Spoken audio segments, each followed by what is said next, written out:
સ્વાધ્યાય ટીવી.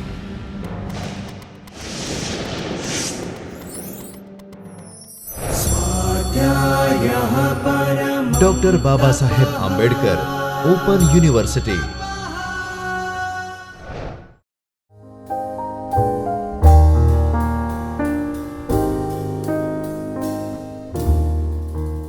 નમસ્તે મિત્રો.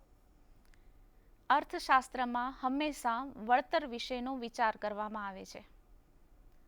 જ્યારે ગ્રાહક કોઈ વસ્તુની કિંમત ચૂકવે છે, તેના બદલામાં કોઈ વસ્તુ મેળવે છે, ત્યારે વસ્તુનું પ્રમાણ, વસ્તુની ગુણવત્તા એનું ધ્યાન રાખે છે. જ્યારે કોઈ રોકાણકાર રોકાણ કરે છે, ત્યારે રોકાણમાંથી કેટલું વળતર મળશે તેનો વિચાર કરાય છે.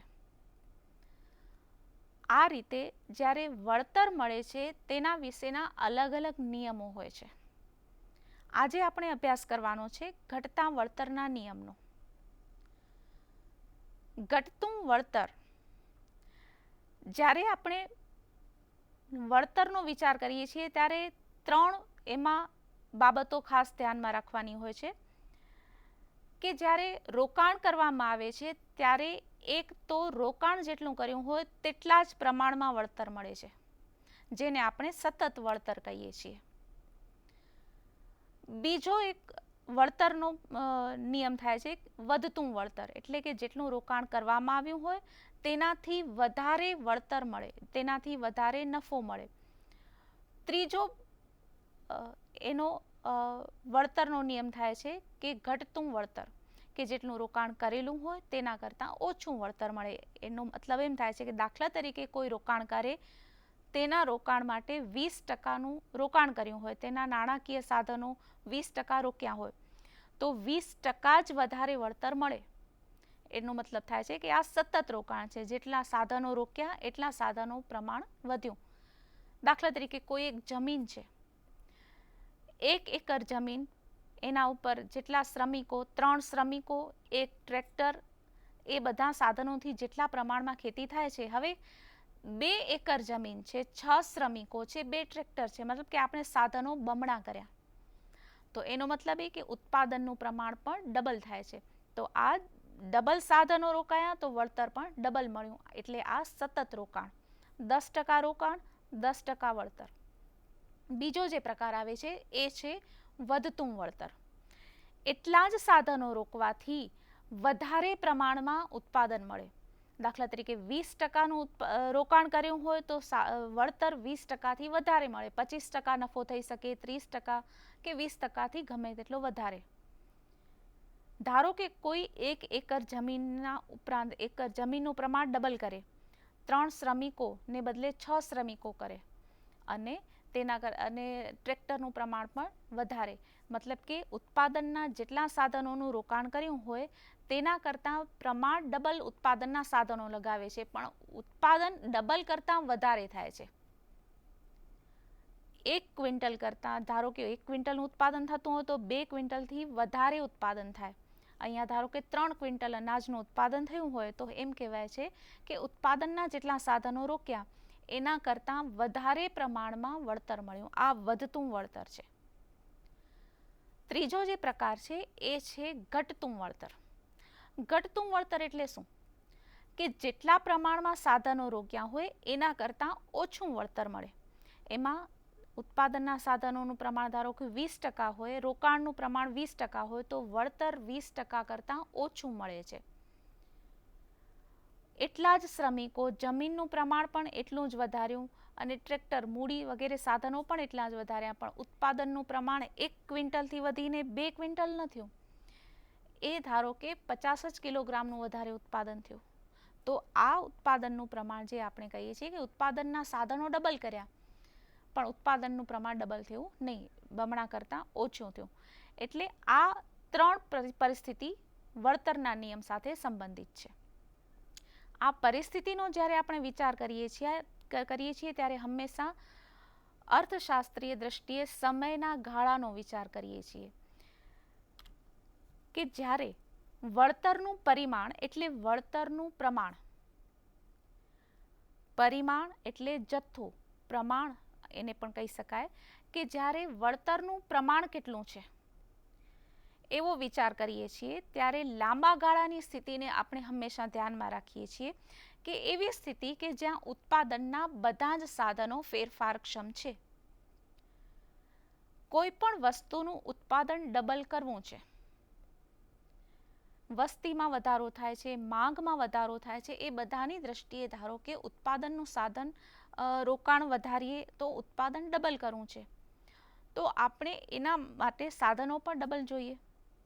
પણ ઉત્પાદનના લાંબા અને ટૂંકા ગાળામાં જે તફાવત છે એ પરિસ્થિતિ જોઈએ તો ટૂંકા ગાળામાં ઘટતું વળતર અને લાંબા ગાળામાં ઘટતું વળતર.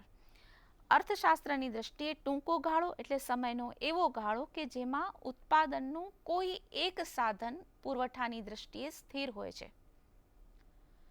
દાખલા તરીકે ઘણા બધા ઉત્પાદનો કરવા હોય છે, ઘણા બધા બિલ્ડિંગ બનાવવા છે, ઘણા બધા ડેમ બનાવવાના છે, ઘણી બધી ટેકનોલોજીકલ ડેવલપમેન્ટને કારણે ઉત્પાદન વધારવાનું છે, તો એન્જિનિયર્સ વધારે જોઈએ.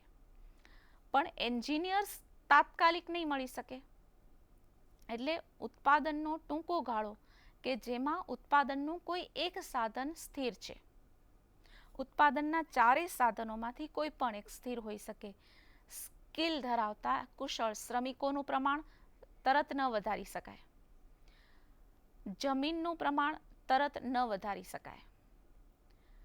તો આ બધાની રીતે ઉત્પાદનના કોઈ પણ સાધનોમાંથી એક સાધન સ્થિર હોય એનો પુરવઠો અને એના કારણે ઉત્પાદન વધે નહીં.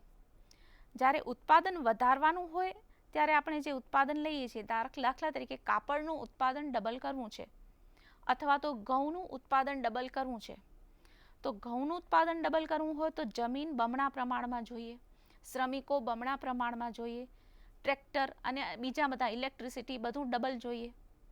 કાપડનું ઉત્પાદન કરવું હોય તો મશીનો ડબલ જોઈએ, ઇલેક્ટ્રિસિટીનું પ્રમાણ વધે, શ્રમિકો ડબલ જોઈએ. તો આ બમણું ઉત્પાદન કરવા માટે સાધનો ડબલ જોઈએ છે. પણ એટલી ટૂંકા ગાળામાં કોઈ એક સાધન આપણે કેવી રીતે વધારી શકીએ? ધારો કે કાપડનું ઉત્પાદન તાત્કાલિક વધારવું છે તો રૂ નજીકના બજારમાંથી લઈ આવી શકીએ, શ્રમિકો નજીકના બજારમાંથી લઈ આવી શકીએ, પણ મશીનોનું પ્રમાણ કેવી રીતે વધારવું? તેવી રીતે ઘઉંનું ઉત્પાદન વધારવું છે તો એમાં પણ શ્રમિકો મળી શકે, ટ્રેક્ટર મળી શકે, પણ આપણને જમીન એટલી જલ્દી વધારી શકીએ નહીં. તો આ એવો ટૂંકો ગાળો છે કે ઉત્પાદનના પ્રમાણમાં તાત્કાલિક વધારો થઈ શકે નહીં. ઘણી એવી આપણે તાત્કાલિક ઉત્પાદન વધારવાની જરૂર પડે એવી પરિસ્થિતિ હોય છે. ધારો કે કોઈ એક મોટો સમારંભ છે, એમાં 1000 વ્યક્તિના ભોજનની વ્યવસ્થા કરાઈ છે, પણ કોઈ પણ કારણોસર તેમાં જમનાર વ્યક્તિની સંખ્યા ડબલ થઈ જાય છે, 2000. તો એટલા તાત્કાલિક પાણીનો જથ્થો, ખોરાકનો જથ્થો ક્યાંથી લાવવો? નજીકના બજારોમાં તપાસ કરી શકાય, પણ એટલું તાત્કાલિક પ્રમાણમાં ખોરાકનો જથ્થો જલ્દી વધારી શકાય નહીં. પણ જો ઉત્પાદકોને ખબર હોય કે એક અઠવાડિયા પછી સંખ્યા વધવાની છે, તો સંખ્યાના આધારે ઉત્પાદનનું પ્રમાણ વધારી શકાશે. જેવી રીતે ઉનાળામાં પાણીની જરૂરિયાત વધે છે તો પહેલેથી ખબર હોય છે કે આ પ્રમાણેની જરૂરિયાત વધવાની હોય છે, તો એની વ્યવસ્થા કરી શકાય. પણ કોઈ પણ કારણોસર તાત્કાલિક જો કોઈ વસ્તુની જરૂરિયાત ઊભી થાય તો એ તાત્કાલિક વસ્તુની જરૂરિયાત પૂરી કરી શકાતી નથી. એ ટૂંકો ગાળો. હવે લાંબો ગાળો જોઈએ તો લાંબો ગાળો એટલે અર્થશાસ્ત્રની દ્રષ્ટિએ સમયનો એવો ગાળો છે કે જેમાં ઉત્પાદનના બધા જ સાધનો ફેરફારક્ષમ છે. ફેરફારક્ષમ એટલે જેમાં ઉત્પાદનના સાધનો વધારવા હોય તો વધારી શકાય, ઘટાડવા હોય તો ઘટાડી શકાય. લાંબો ગાળો 1 કલાક પણ હોઈ શકે. જો કોઈ ઉત્પાદન કરનાર ઉત્પાદકની એવી ક્ષમતા હોય કે 1 કલાકમાં બધી વ્યવસ્થા થઈ શકે તો એ પણ લાંબો ગાળો છે. 1 વર્ષ, 5 વર્ષ, 1 મહિનો, 1 અઠવાડિયું, કોઈ પણ લાંબો ગાળો હોઈ શકે. તો આ રીતે બે પરિસ્થિતિમાં તફાવત છે. ટૂંકા ગાળામાં ઉત્પાદનનું પ્રમાણ ઘટે છે કારણ કે ઉત્પાદનનું કોઈ પણ એક સાધન સ્થિર છે, પણ લાંબા ગાળામાં જ્યારે ઉત્પાદનનું સાધન વળતર ઘટે છે, એનો મતલબ એ છે કે શા માટે ઉત્પાદનનું વળતર ઘટે છે. રોકાણ ડબલ કરવા છતાં વળતર વધતું નથી. લાંબા ગાળે જ્યારે ઘટતું વળતર હોય છે, એનો આ નિયમ છે. આ નિયમ ક્યાં લાગુ પડે છે? પ્રશિષ્ટ અર્થશાસ્ત્રીઓની વિચારધારા પ્રમાણે, જેમાં પ્રશિષ્ટ અર્થશાસ્ત્રીઓમાં માર્શલ, માલ્થસ એ બધા અર્થશાસ્ત્રીઓ મુખ્ય ગણી શકાય. કૃષિ ક્ષેત્રમાં આ સિદ્ધાંત ઘટતા વળતરનો નિયમ લાગુ પડે છે, કારણ કે કૃષિ ક્ષેત્રમાં ઉત્પાદનનું મુખ્ય સાધન જમીન છે, અને લાંબા ગાળે પણ જમીનનું પ્રમાણ તો વધારી શકાશે નહીં. એટલા માટે ઉત્પાદનમાં, અનાજના ક્ષેત્રમાં લાંબા ગાળે પણ ઉત્પાદન વધારી શકાશે નહીં અને ઘટતું વળતર મળશે. આધુનિક અભિગમ જે વિચારધારા ધરાવે છે, એમાં કૃષિ ઉપરાંત ઉદ્યોગોના ક્ષેત્રનો પણ વિચાર કરાયો છે. પ્રશિષ્ટ અર્થશાસ્ત્રીઓના સમયમાં ઉત્પાદનના મુખ્ય બે જ સાધનો ગણાતા જમીન અને શ્રમ. આધુનિક અભિગમ પ્રમાણે અર્થશાસ્ત્રમાં ઉત્પાદનના 4 સાધનો છે: જમીન, મૂડી, શ્રમ અને નિયોજન ક્ષમતા. આધુનિક અભિગમ એવું કહે છે કે લાંબા ગાળે માત્ર કૃષિની, ઉદ્યોગોમાં પણ ઘટતું વળતર સાબિત થઈ શકે છે. ટૂંકા ગાળામાં તો થાય જ છે, કારણ કે ઉત્પાદનનું કોઈ એક સાધન સ્થિર છે. પણ એવા કયા કારણો છે કે જેના કારણે લાંબા ગાળે ઉત્પાદનનું સાધન એના પ્રમાણ જેટલું વળતર નથી આપતું?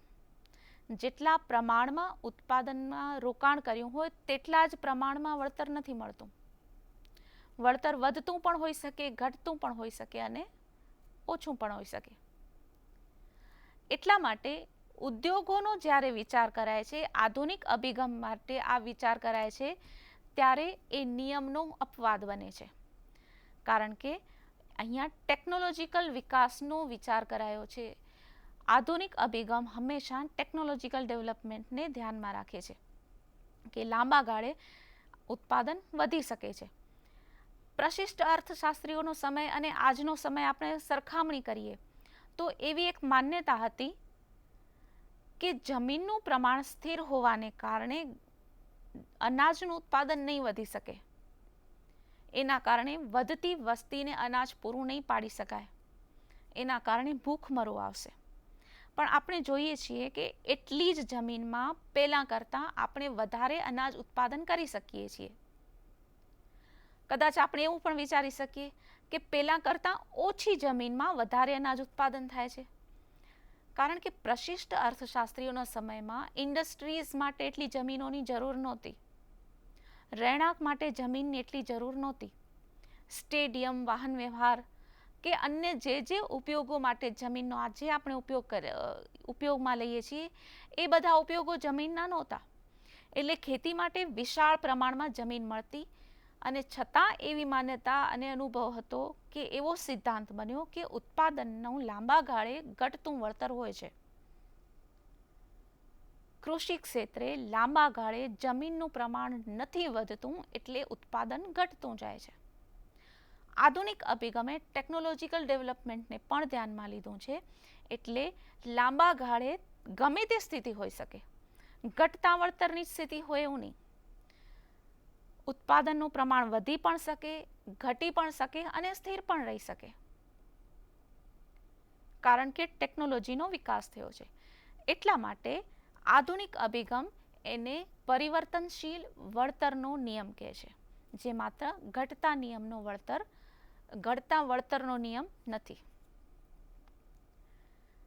તો આજે આપણે જે વિચારોનો ભિન્નતા જોઈ કે ઘટતું વળતર ક્યારે હોઈ શકે.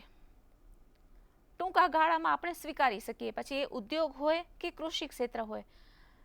ટૂંકો ગાળો એટલે એવો ગાળો કે જેમાં ઉત્પાદનનું કોઈ એક સાધન સ્થિર હોય, બધા સાધનો વધારી ન શકાય, એટલે ઉત્પાદનનું ઘટતું વળતર બની શકે છે. પણ લાંબા ગાળે પણ ઉત્પાદનના બધા જ સાધનો જ્યારે ફેરફાર કરવાની શક્યતા ધરાવતા હોય, ત્યારે ઉત્પાદન ઘટતું જ વળતર મેળવે એવું જરૂરી નથી. પરિવર્તનશીલ છે. સતત મળે એટલે કે સતત વળતર મળે, સ્થિર વળતર પણ કહી શકાય. ઘટતું વળતર પણ હોઈ શકે અને વધતું વળતર પણ હોઈ શકે.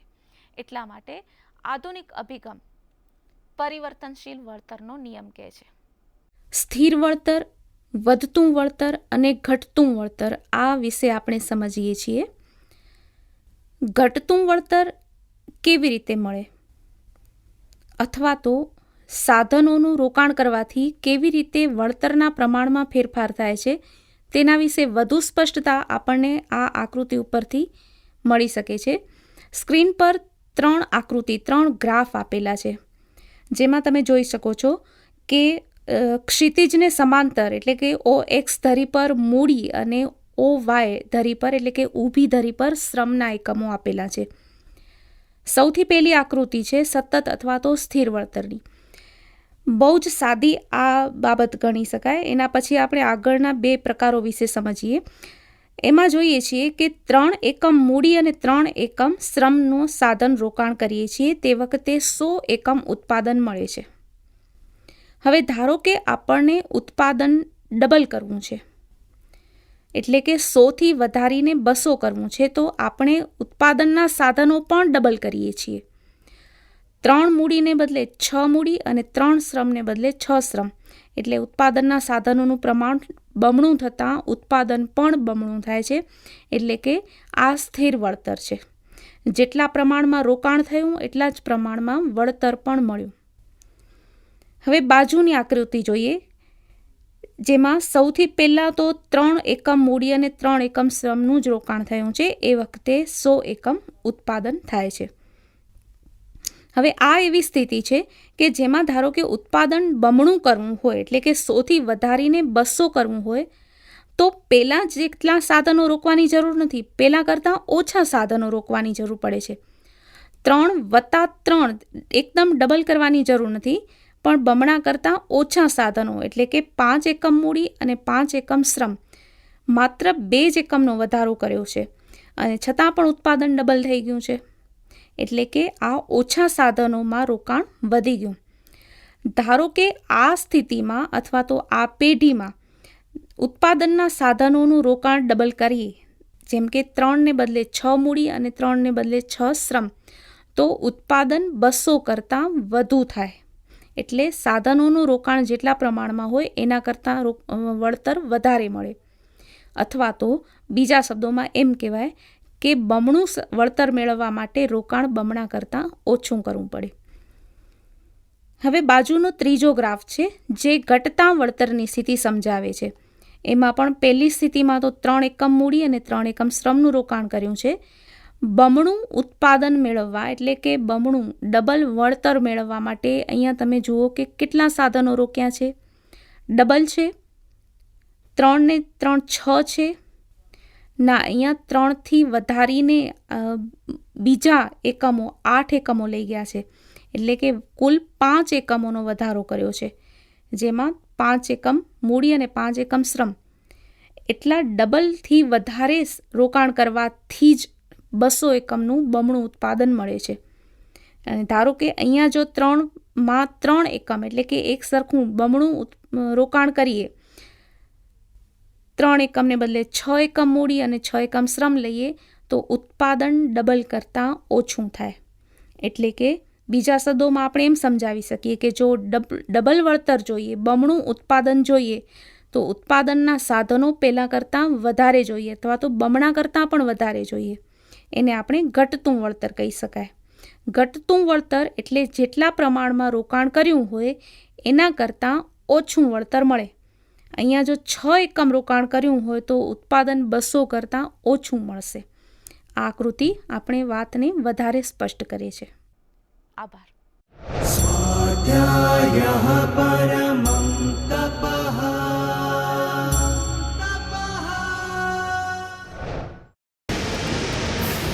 સ્વાધ્યાય ટીવી